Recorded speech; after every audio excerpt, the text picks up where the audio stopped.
Hi friends, Suzanne here. Welcome to another paper pumpkin alternative video on my YouTube channel and blog.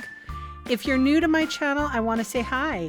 This video will share alternative projects to stretch your paper pumpkin supplies.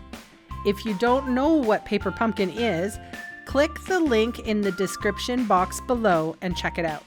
So come along with me as I attempt to create out of the box.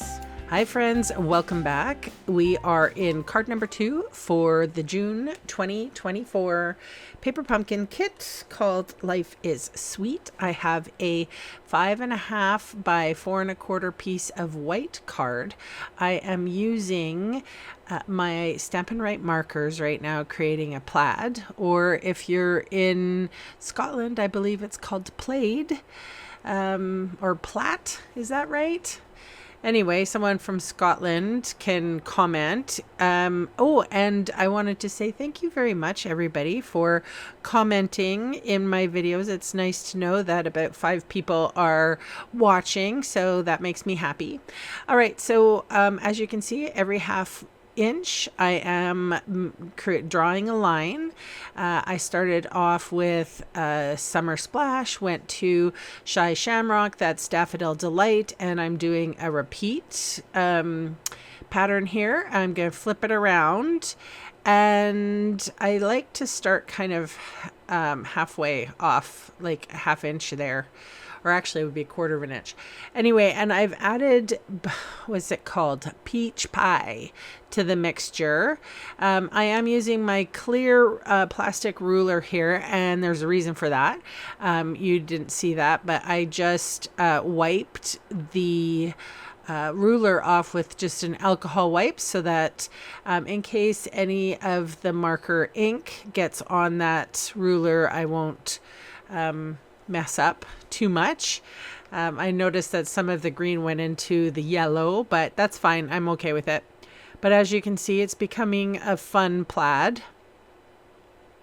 And again, I'm just making my own pattern up.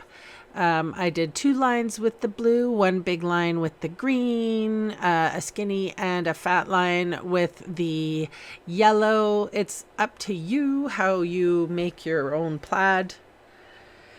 And now I am inking up the stamp, and from the sentiment it says, I can't read it from here, friends like you, something to do with friends. Life is better with friends like you. There you go. Or friend, anyway, it doesn't matter. I stamped on a piece of vellum that came in the kit, and I had previously cut it down. So here is a card base from the kit, and as you can see, I am tearing off about I don't know. I'm leaving, how's that? I'm leaving about 1 inch. So I'm going to take my dry adhesive. I like to use Seal Plus. It's a very strong adhesive. Sometimes I fight with the applicator, but I still love the adhesive. I am sticking that page in, and then I flip it over because there's always a little extra that you have to cut off when you do it this way. Even though I cut it perfectly, there's that little hair that needs to be cut off. All right, so now I'm going to put the fruit. I guess that's the sweet part in this card. I guess I'm not 100% sure what the fruit was doing here. I thought I would think that if you're going to put citrus fruit, you probably would have something punny, but there wasn't a lot of punny sentiments in this kit. But that doesn't matter. Let's make the most of it. So I'm having a little fruit cluster up here. Then I cover it with Wink of Stella. I'm happy to say that there is no more shortage of Wink of Stella. Maybe it might have been me hoarding all the Wink of Stella, but yeah.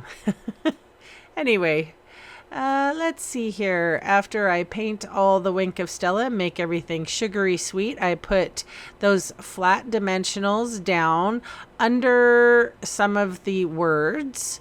Can't see them at all, actually. And then I'm just going to add some embellishments, and this card is done.